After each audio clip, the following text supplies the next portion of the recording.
Good morning, everyone. Welcome back to our morning coffee time live stream extravaganza. Oh, maybe it's not an extravaganza, but welcome back to Thursday, September the 10th.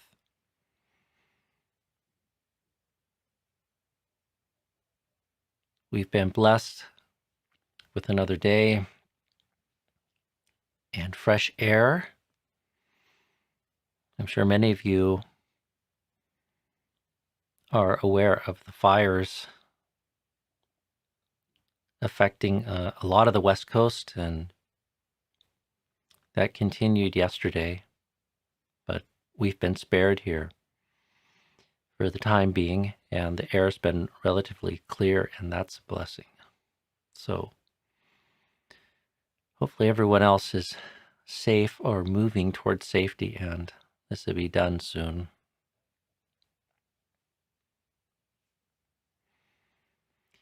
So how is everything looking and sounding today? I see a couple thumbs up from people. I'm endlessly tweaking my perfectionistic desires to make it sound just right and look as good as possible. Keep me endlessly tweaking, but I think somehow I'm learning to get the sound dialed in a little bit better all the time. The quality of the internet connection is mostly good, but largely out of my control.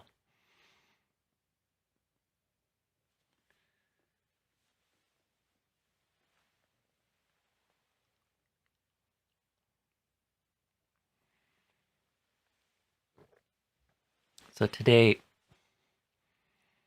I have a dentist appointment today. It will be the second time since mid-March I've left the monastery.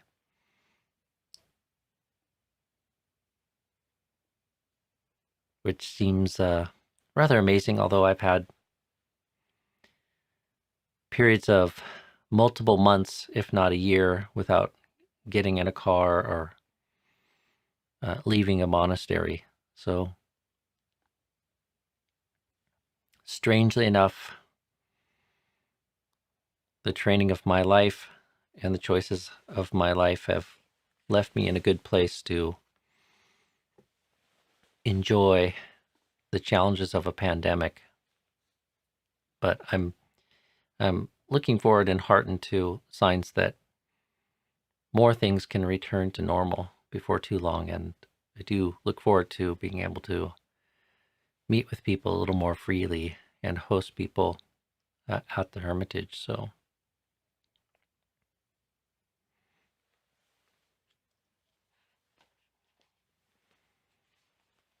there were several questions yesterday that I didn't get to, and I apologize.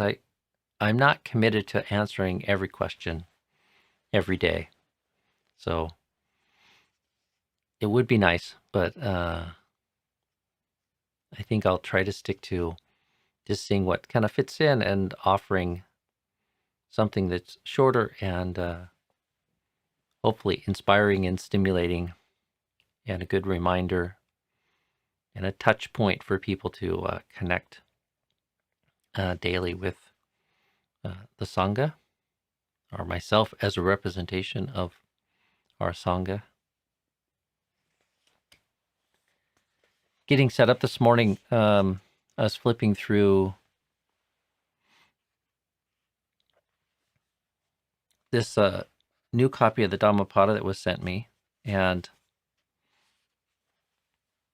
really like some of the how some of the translations read. And I just thought I'd share. I typed a little bit for people who are here early in the chat. I typed a little bit of a passage from the chapter on happiness.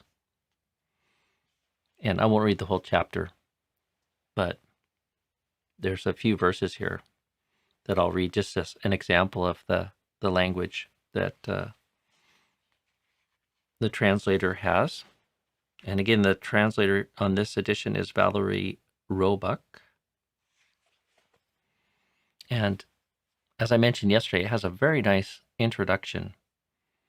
I think the Dhammapada is the most famous Buddhist book.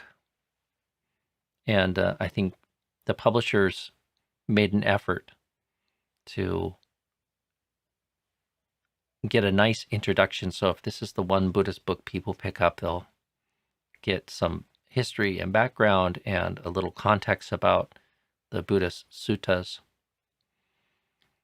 But in addition to the verses, she's also put a nice glossary, and there's a fairly extensive section of notes, which is good. Most editions of the Dhammapada don't have those features. So anyways, while people are getting their stream on here, we're almost up to normal numbers. So again, this is chapter 15, the happiness chapter. There is no fire like passion, no fault like quarreling, no pain like the aggregates, no happiness greater than peace. Hunger is the worst disease, conditioned things the greatest grief. When you know this truly, Nibbana is the greatest happiness. Health is the best possession, contentment the greatest wealth. Trust is what makes the truest kin. Nibbana is the greatest happiness.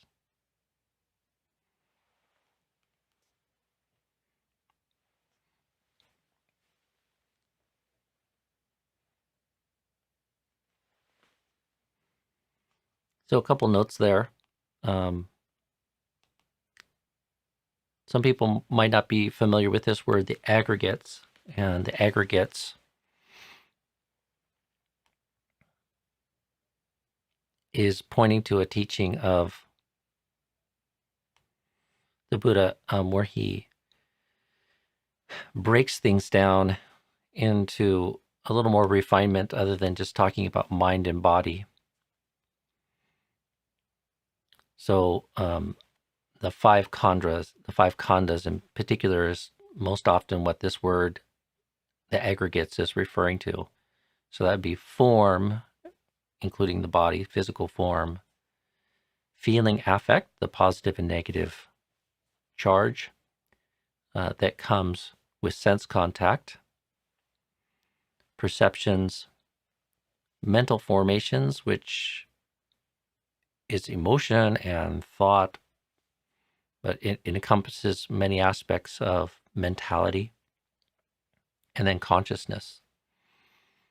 So these five heaps, a khandha is like a heap or grouping, these five heaps is a way to model the reality or the experience of mind and body. And one of the more succinct ways the Buddha talks about the experience of dukkha and the roots of that experience of dukkha is clinging, attachment to the five khandhas. So this line of like no pain like the aggregates. There is no dukkha like the aggregates. And when you find that in the suttas, it's the implication there is the five aggregates affected by clinging or affected by attachment.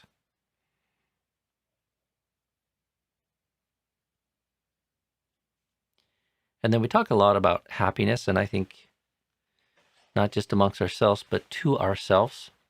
On some level, I think we have a very durable program that's constantly evaluating our conscious experience and our life and our sense of who we are and what it is we're doing and what it is we should be doing to maximize happiness and well-being.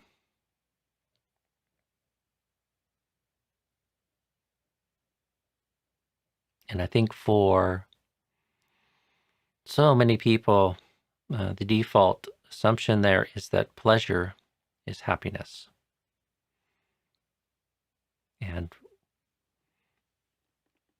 a wise person teases out the difference between pleasure and happiness and is not confused.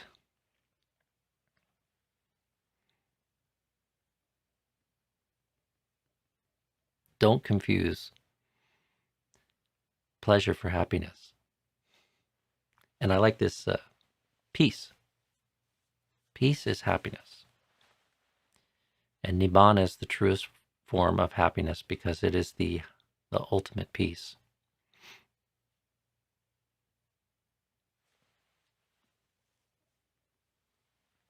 So a nice little section there. The whole chapter is nice, but I didn't want to read the whole chapter. And just again, yeah, this is the Penguin Classics edition of the Dhammapada, and the translator is Valerie J. Roebuck. For people.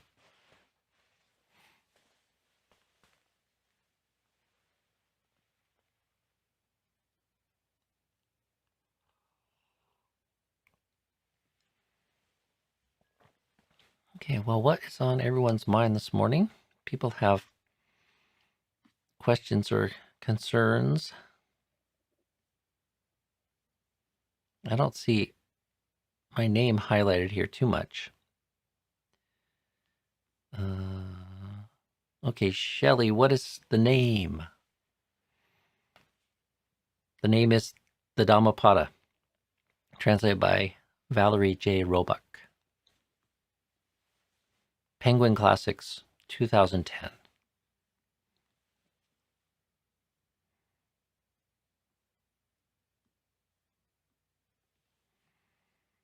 Since the Birken at Home retreat, I've been learning from you. Will you consider keeping some things virtual if things open up, like Ajahn Sona plans to, with Metta Chittapala?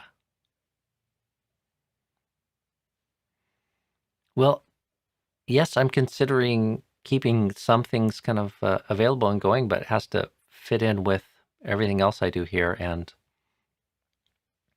in just a couple of weeks, I'll be the only monk here and responsible for a 10-acre monastery with several buildings. So, not sure how that's going to work. And then I'll be moving into a period of sabbatical this fall. So I won't be doing any public teaching during that time, although I've been talking with Ajahn Sona about doing a question and answers session in the retreat that's in December that he'll be offering at the end of December. So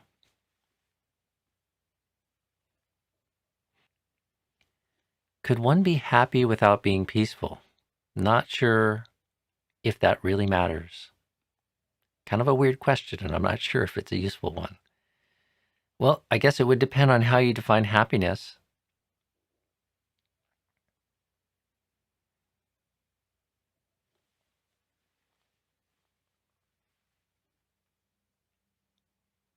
It's one of those words that we have that gets defined in so many different ways. But if you want to take the Buddha's definition, one can't be truly happy or profoundly happy without being at peace.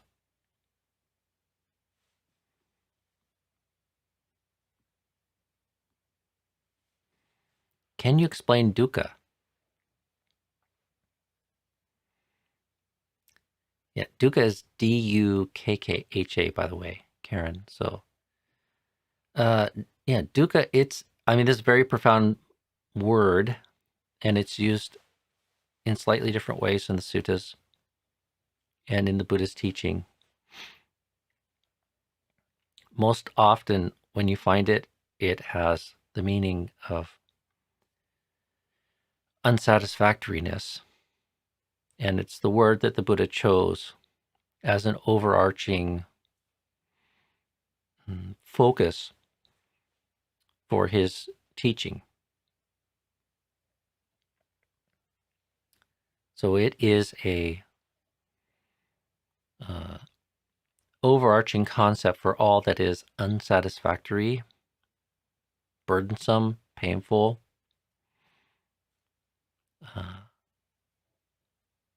not peaceful, not free. It also has a simple meaning, pain. So its opposite in the Pali language is sukha, which means pleasing our happiness, pleasing or happy. And dukkha means unpleasing, painful. But my favorite translation for it is unsatisfactory. So it is a dissonant spiritual, mental experience that comes in all kinds of strengths and shades. There are coarse forms of dukkha, which would be the great forms of suffering that people deal with: emotional, physical, psychological agony, and the various pain of existence. But also at the other end of the spectrum, it can just be this subtle dissonance in the conscious experience that comes from a lack of wisdom, a lack of understanding how it is, a lack of having developed a deep, transformative spiritual insight into the nature of suffering, its existence, its causes, and how it can be brought to cessation through development of the mind and development of a kind of wisdom or understanding.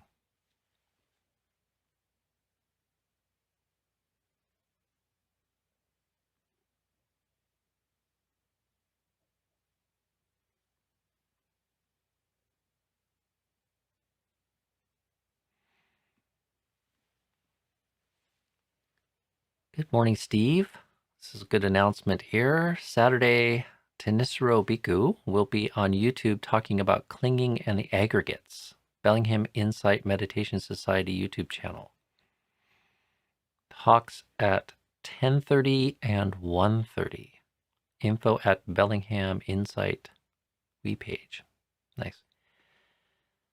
Steve, if you want to email our Hermitage account, a link to that, I'd be happy to put that in the show description in case somebody finds this later and wants to jump over there and bookmark that.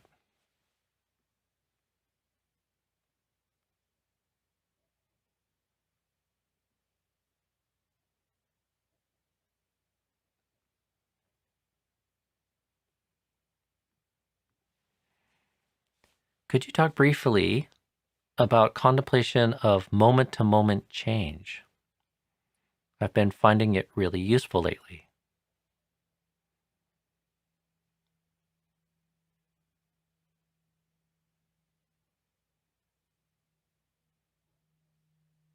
Well, Zuri, I'm not sure what dimension to kind of speak to there, but what comes to mind is just contemplating the flow of experience and how reality is this ever unfolding dynamic of changing conditions. And when one sees that and its relevance to this search for true happiness, one's priorities and evaluation of how to be and how to give oneself to the experience of life is transformed in a positive way. If you really understand how ephemeral everything is, including the enjoyment of the things that you have and love, and you see the liability in that, then one learns to search for a more perfect form of well-being and happiness that can be found outside of the conditioned.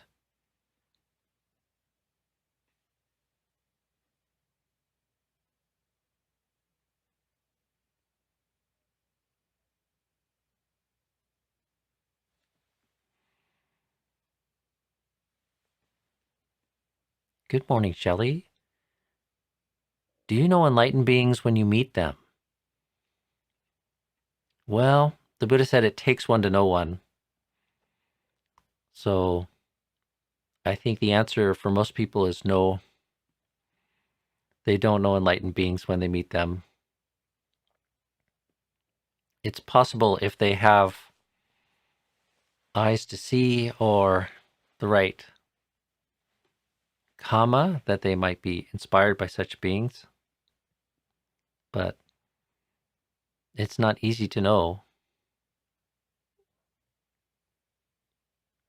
We can meet people that seem to be very peaceful and very pure, but it's hard to know. And the Buddha said to really know somebody, you need to spend quite a bit of time with them and see them through thick and thin and in all kinds of situations to really even begin to kind of know them sort of deeply.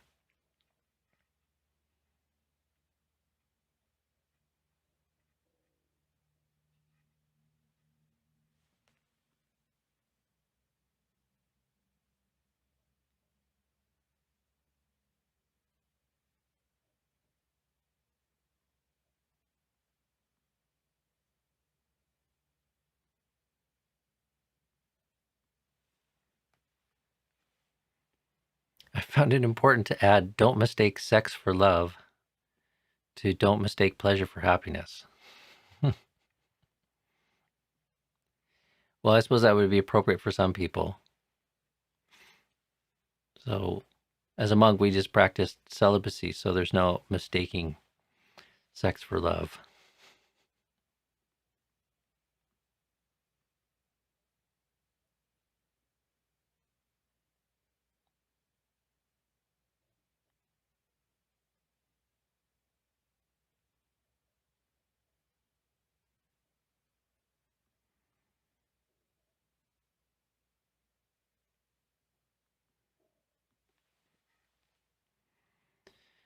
Dear Ajahn, when we do selfing to uplift ourselves, or when our loved ones uplift us in times of distress, is that too selfing?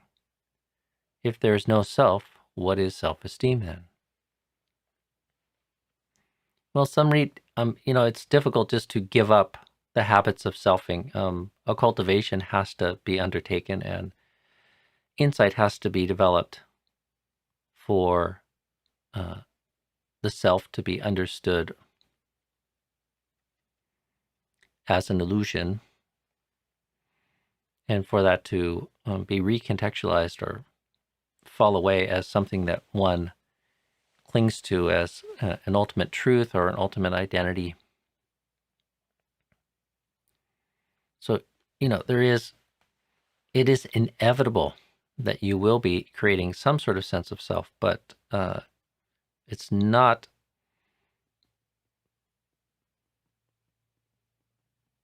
it's not something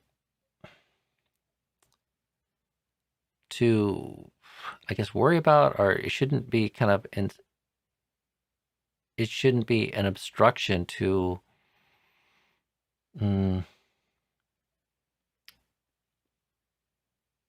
practicing that which is skillful, and learn over time sort of how self is something that just kind of sullies or pollutes the purity of skillful actions, skillful emotions, skillful speech.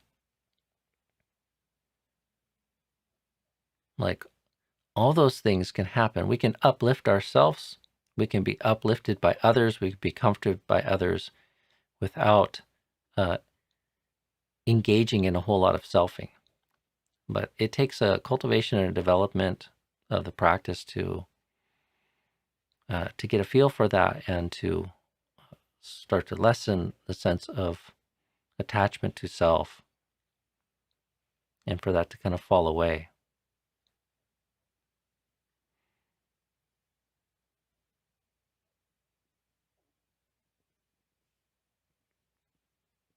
And self-esteem doesn't map very nicely to a lot of the concepts of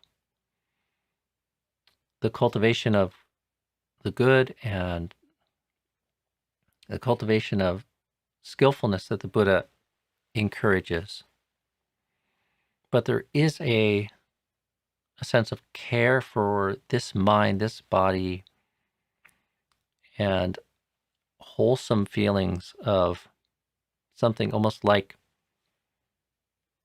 pride in exercising skillful qualities and nurturing virtue and generosity and skillful qualities. So, there's something of a feeling that develops when one lives skillfully, cultivates the good, and cares for oneself.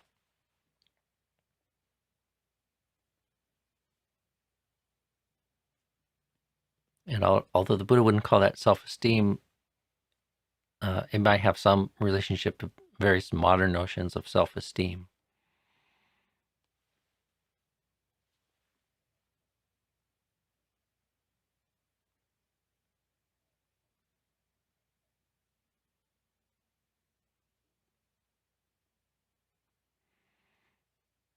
Okay, well, we have some other announcements here. Ajahn Punadama will be live tonight at 6 Eastern Time, 3 West Coast Time in America.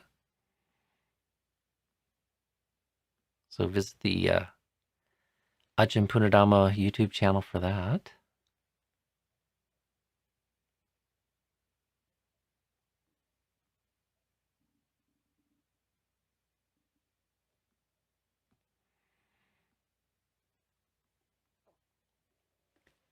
What is the difference between chanda and virya? Lay teachers say that we can too much of this. Maybe do is supposed to be in there. We can do too much of this. And over-efforting, is this a thing? Chanda is desire. Chanda is a Pali word for desire, and unlike tanha, chanda can be wholesome, and chanda can be a desire that does not lead to dukkha.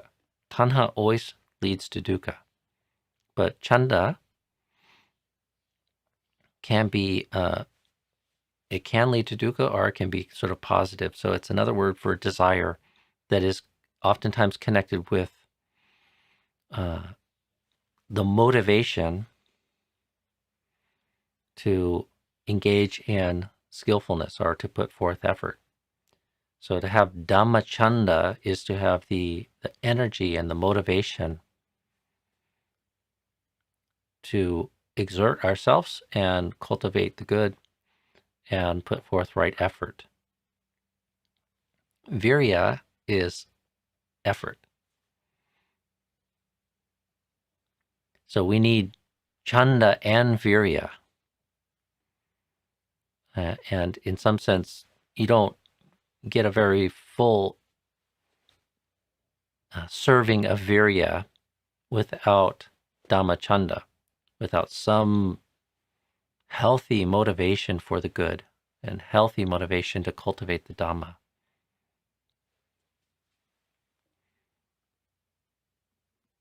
And that's something worth reflecting on from time to time when we're unhappy with the effort or the efforting that is going into our practice. We need to sometimes nurture our faith and our motivation. Why is it that we're doing this?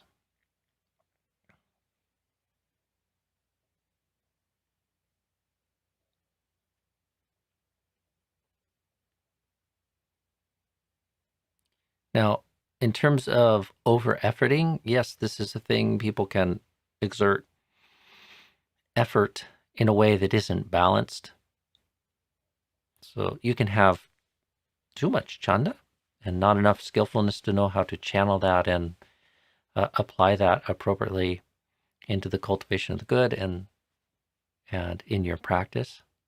You can have too much virya, too much efforting, too much energy, and it's not balanced with other important sort of mental faculties such as mindfulness and a sense of tranquility.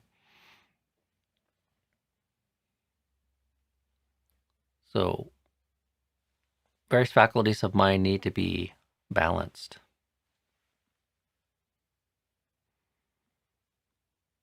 One thing to consider around the problem of over-efforting or a defilement of our effort is just an examination of tanha creeping in there and bumping out or polluting our chanda.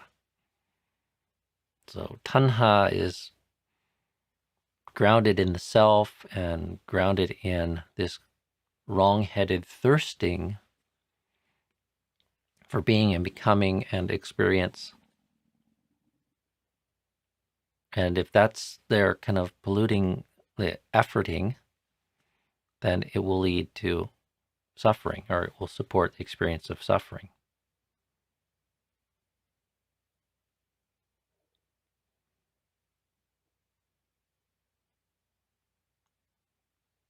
Okay, one more announcement, and then I think we'll...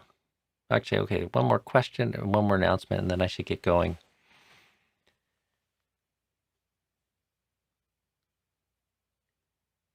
Is aspiring to become a Buddha chanda? I think that's what the question should be here. It can be. That's a pretty big chanda, though.